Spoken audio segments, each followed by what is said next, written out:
Oftentimes, we perceive marriage as a union that is filled with love and laughter, a union that is filled with all manner of commitments and sacrifices, a union where the couple are working together to become better as individuals and as a couple, a union where they are yielded to one another and very, very eager to build oneness.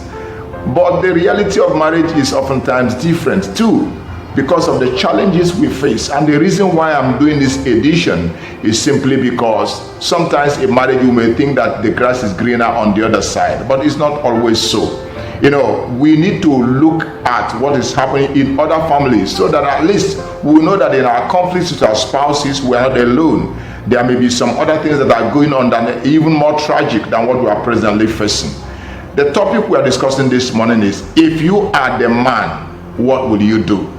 If you are this man in the scenarios I'm going to mention, because I'm going to mention about 7 scenarios, and it is all based on life experiences, people who have come to me for counsel. And as a man that is privileged enough to have counseled so many, I just selected about 7 of them in this edition. In the subsequent editions, I'm also going to give us 7, so that we may begin to understand what is happening around us as individuals and as married couples. Once again, my name is Felix Ukeke. I am your marriage counselor and coach.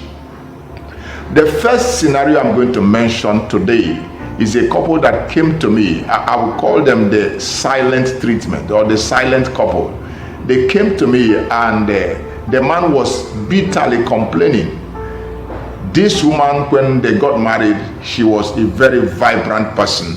She was very, very good communicating effectively and all that. And they used to enjoy roarous laughter. They used to enjoy a whole lot of joy in the home. Somehow, over a period of time, the woman seems to have recoiled into her inner shell. And everything that the man had been doing to make that woman become what he knew her to be was not yielding any fruit. As a matter of fact, the man comes home every day from work. He comes home to a very silent home. And all the things he had done to get the woman to talk again, to become that vibrant personality again, was no longer there. I mean, they are not suffering from any financial distress. They are not having any traumatic experiences in the home.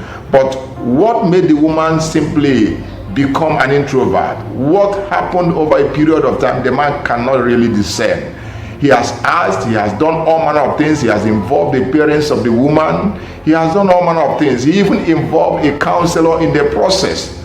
And yet, the thing was not bearing fruit. So together they came to me. And as a matter of fact, while I was interviewing them, the woman kept saying, "No, sir, nothing. It's just the way I am." The man says, "No, that's not the way you are. That's not the way you are. I know how you are. This is not what I married." But the woman said, "Daddy, I don't know. That's the way I am. That's the way." And the man said, "No, Daddy, you don't understand. This woman has become so cold. So cold. I come to the house, I want to embrace her, but she pushes me away. I don't know what I did." And the woman said, "You didn't do anything. That is the way I am." So it has continued over a period of time for close to a year, and the man could no longer take it. As a matter of fact, I am the second counselor that they came to see. And we are still working on that. It's like teaching children ABCD again. But I can see that the woman, I don't know what she experienced over time, but we are still working on that. But the question this day is, if you are the man that found yourself in such a situation, what will you do?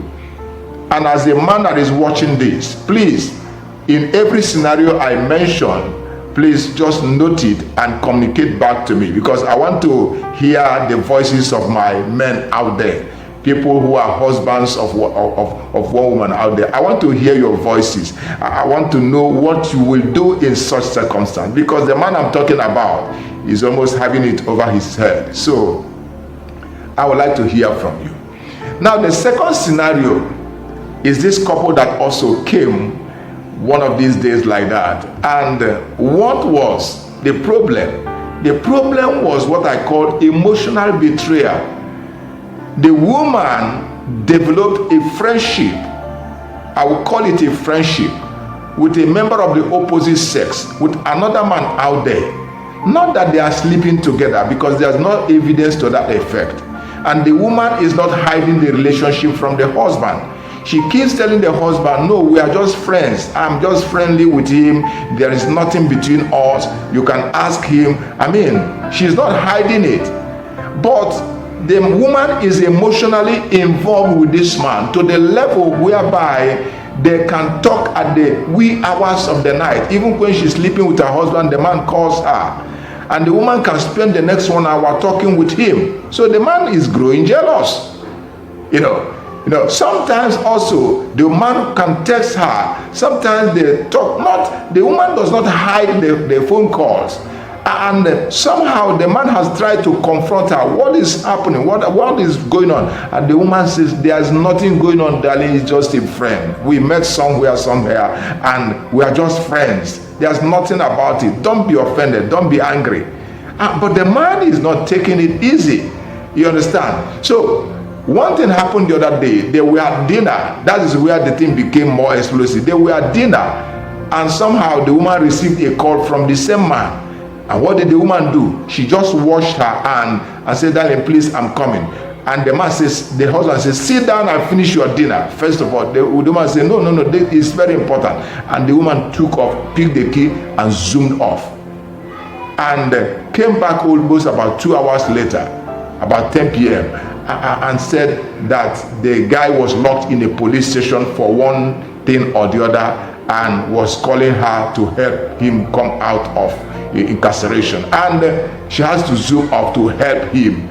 And she was there doing all manner of things, arranging lawyers, until the young man was brought out and went home before the woman came back to the house. That's what took her out. That's what made her cut off from dinner with her husband. So it's no longer easy for the man. The man says it's an emotional embarrassment. And the worst part of the whole thing is that the woman is not giving the same kind of attention to her husband.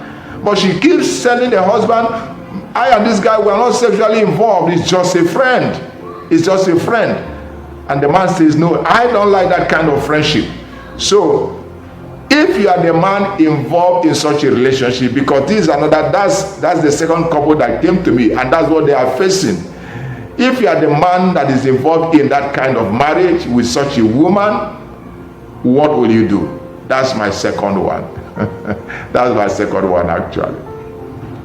Now, the third one I want to mention is what we call financial betrayal.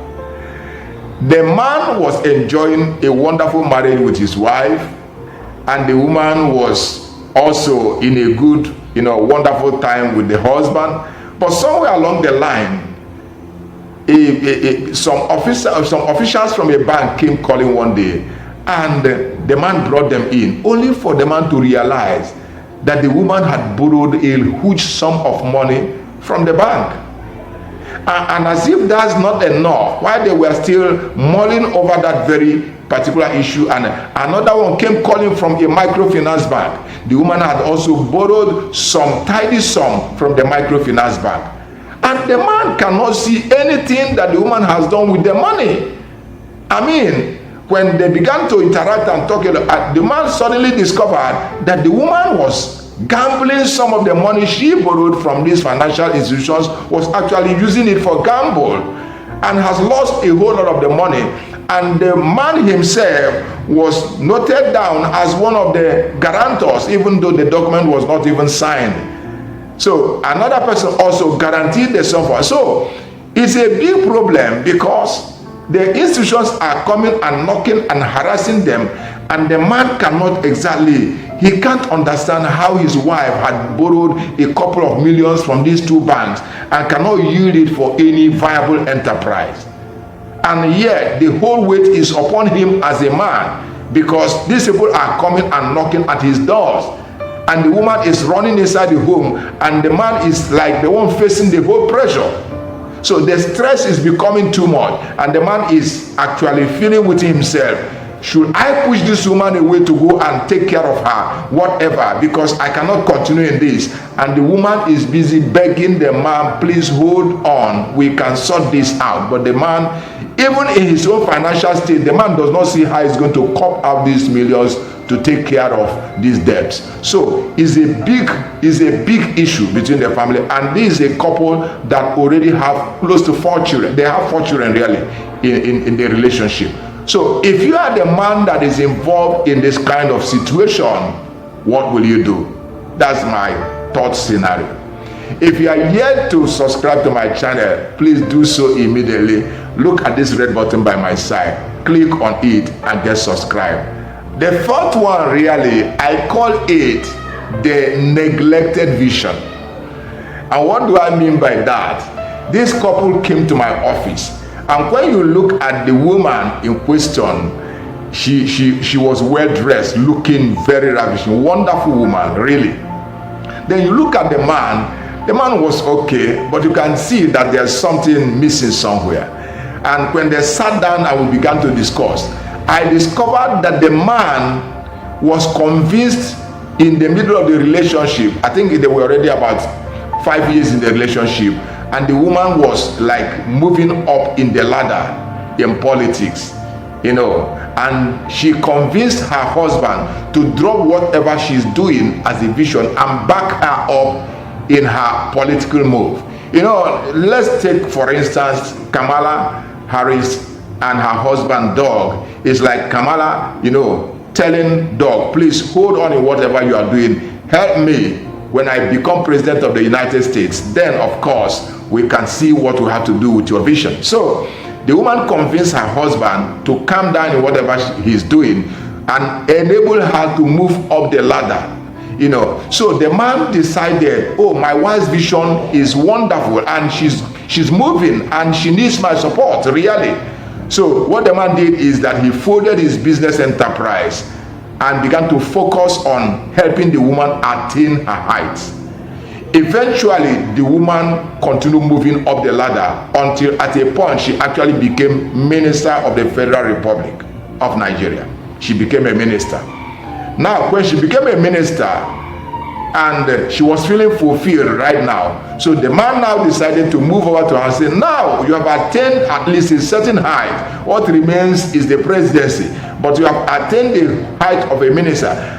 I now want to go back to my original vision, which I dropped by the side about 5 years ago, and I need your support in this matter, because you are now at a level where you can actually support me the way I need it. You know, I need real critical support in this area. And the woman looked at him and said, what kind of vision are you talking about? That thing you call a vision is nothing. Please leave it. It doesn't mean anything. Abandon it. Just sit down. I will take care of you. I will take care of the house. Forget about whatever vision. And the man said, no, I can't forget the vision I had, because that is my principal vision. And the woman said, if you continue doing this, I may check out the relation, because I want somebody that will be with me as a partner in my new position, somebody that will affirm me. Well, you want to leave me again to go back and start doing those rubbish you are doing, quote and unquote. The vision, the man's vision has become rubbish over a period of time. You know, he said, you want to go back and continue with that rubbish? No. It's either you are with me and we run this thing to the full course, or if you are dropping off, then I will allow you to drop off the relationship. And the man feels very betrayed. It's like a dagger that is hit at the core of his heart. So I call it a neglected vision, a vision that is undermined. If you are such a man in such a relationship of marriage with such a woman, what will you do? Will you completely and permanently abandon your vision and, you know, continue tagging along with her till whenever, or will you let her go and go back to your vision? What will you do as a man in such a relationship? That's my question, and that's the fourth couple, and that's the fourth question. Please, like I said, as you are watching this edition, be noting them down. I want your response. And the fifth couple, what they were facing is criticism. What do I mean by that? For almost 5 to 7 years after their marriage, the woman keeps criticizing the man's every move. He eats in the morning, oh, he eats too early. He eats in the afternoon, oh, how many men take lunch these days? He finds himself eating dinner. Oh, how can you be eating dinner by 7:30? Dinner is supposed to be eaten by 9. And the man, continual criticism. If he says he's embarking on a trip, why must you embark on such a trip? Why is it that you did not follow me to see my cousin the other time, and now you want, every move? The man, it has become such a thought. He can't share his emotions. He can't afford to be vulnerable before his wife anymore, because any statement he comes out with meets with a very sad, critical woman. He doesn't know what to do anymore. It's like he should simply keep short, and whatever he desires to do, he should just simply go ahead and do it. And whatever criticism he receives, he should just, stomach it and continue moving along. It has gone on for years that, the man is suffering emotionally. The thing is getting onto him physically and psychologically. And at a point, he's almost throwing in the towel. This is the problem they are facing. And the man tells me, I hardly criticize this woman.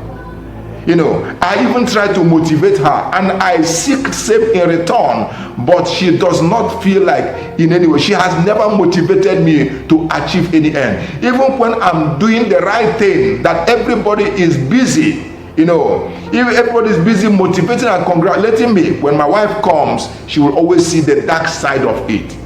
And I'm getting burnt out emotionally. This is the situation the man is contending with. So, if you are a man in such a situation, what will you do? Because the man is here for counseling, and we have been talking about it, but for all intents and purposes, the woman does not seem to understand that there is a need for a change. And the man is like feeling, is this how I'm going to continue till when?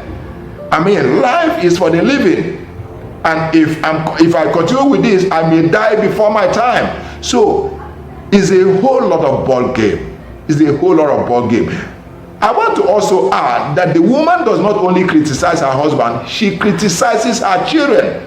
She never sees anything good in her kids. And these are kids that, in all intents and purposes, are well brought up, very obedient children. But no matter the level of their obedience, the woman will always see a sad part of it. And she will always try to condemn them. She will always try to belittle them, undermine whatever they are involved in. And the man of the house says, this is not the way to live. So that is the problem they are having. It's a major challenge, really. And if you are a man in such a relationship, what will you do? The sixth couple I want to mention really is a couple that is going through what I call unresolved conflicts. This conflict is as old as 1 year after their marriage. And this couple is already 15 years in marriage. This very conflict is about their parents. The man wants to take care of his parents. He wants to invite them to the home. He wants also to be able to cater to them even in his own home. So sometimes his mother visits and spends weeks and goes back, but the woman won't have it. It's the big problem. The woman won't have it, because for her, anytime that mommy comes, it's like she's sidelined. It's like the man does not pay her attention anymore. But the man is saying to her, this is a mother who did all in order to raise me to become the husband that you are now finding joy in. This is the woman that made me who I am. As a matter of fact, my mom is the one that sent me to school. When my father could not do that, my mom had to do all manner of things to see that I go to school, that I graduate. And now this is my time of paying back. And the woman said, no, if you are going to pay back, then she has to be in her own home. She doesn't have to come to ours. The man said, no, my home is also my mom's home. So it's a situation. And the same woman also, the husband is complaining that each time she goes to visit her own parents, and she spends like 2 or 3 days, when she comes back to the house, his home is entirely turned upside down. She becomes a terrible copy of who she used to be. That they end in conflicts after conflicts. Sometimes it is because of the counsel that she receives from her own parents that she comes home with. So it has been a great problem or what I may call a great challenge in their home. The man is feeling embarrassed about the whole thing. As a matter of fact, he confided in me that if I had known that this is the situation that will come up in my marriage, I wouldn't have married this woman in the first place, because I needed a woman who will accept me and accept my parents. So, and the woman is also saying the same. Why must my husband stop me from visiting my parents on the premise that each time I visit I come home with problems? So it's a problem that is there, it has been there, not just 1 year, but 5 years, 10 years, 15 years. And both couple they are not finding it easy, and that's why they came to see me. And we're working on that. We're working on that. But I want you to know that if you are having in-law problem out there, and you think that it's only you that is facing it, there are other people that are facing it too, just like the couple I just mentioned. So there are ways about it, and we're still working on that. But if you are the man that is involved in such a relationship, what will you do? That is my 6th question. If you are yet to subscribe to my channel, please subscribe to the channel. It's an awesome channel really, where you gain a whole lot of insight in how to run marriages and family life. It's a channel where you also get to understand what is happening in other homes, so that you can use it as a reflection of how to handle issues in your own home. This is a channel really. If you are a married couple or you are engaged to be married, this is a channel you must not do without. So simply subscribe by pressing this red button by my side and becoming a subscriber, and you'll be getting our editions from time to time, to the glory of God. So I will give you the 7th one. Please don't laugh. It's very important. We have a couple that I have been counseling for some time. Do you know what? This is a couple that started with a whole lot of joy, a whole lot of intimacy. And over a period of time, for whatever reason, the woman clamped up and said no more sex. And I'm not telling you about an issue that happened last month or 2 months ago. This couple have been without sex for complete 80 years in their marriage. 80 years. And I'm not talking about old couples. The woman herself is in her mid-30s. The man is 42 years old. The woman herself is about 34. These are vibrant couples by every reason. They only have a kid. And the woman said, I don't want to have sex with you anymore. And she's not enjoying herself any other place. But somehow the man has been trying all he can to get her to change her mind over a period of 8 solid years. They sleep in the same house, sleep in the same room, take dinner together, and all manner of things. I can tell you that even their daughter doesn't know what is happening. So they came to see me, and I am really surprised how the man was able to guard his loins for the past 8 years. 8 years is not 8 days, neither is it 8 months. So, but the man had held onto himself, and he told me that for those 8 years, he has never been involved in any other relationship. He simply wants to see whether his wife can change his mind. But the way it is, it appears as if the woman is not willing to change her mind.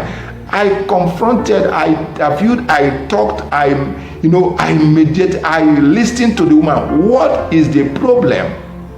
And the woman just doesn't have any issue. Is it, did the man give you an STD, a sexually transmitted disease at a particular point in time? The woman said no. Is it that the woman does not have to make love to you? The woman said no. Is it that you caught him in an affair? No. Is it that he did anything contrary, anything unholy, unworldly to you? No. So what is the matter? So I just don't like sex anymore. And I'm wondering, how long can this couple last without sexual intercourse? How long? Can you as the man be able to live with your wife for 1 year, for 2 years, for 3 years without sex? Not that you are sick, not that there is anything wrong with your libido, Not that there is anything wrong with your hygiene, not that there's any traumatic experiences in the home, but your wife simply decides no more sex. Is it feasible in your own calendar as the man? That's my seventh question. So I have raised 7 issues from 7 wonderful couples that are struggling in one way or the other with their marriage. And I want you to also, as the husband out there, to respond to some of the issues I mentioned this morning. And also as a wife who have heard some of the stories I mentioned here, please let's also, interact. Look at this comment button.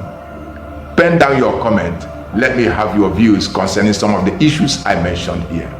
And of course, if you are yet to subscribe, please do so immediately. Click on this red button and wait for the next edition, because it's a continuation.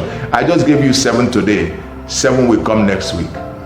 You are all blessed. Have a wonderful season.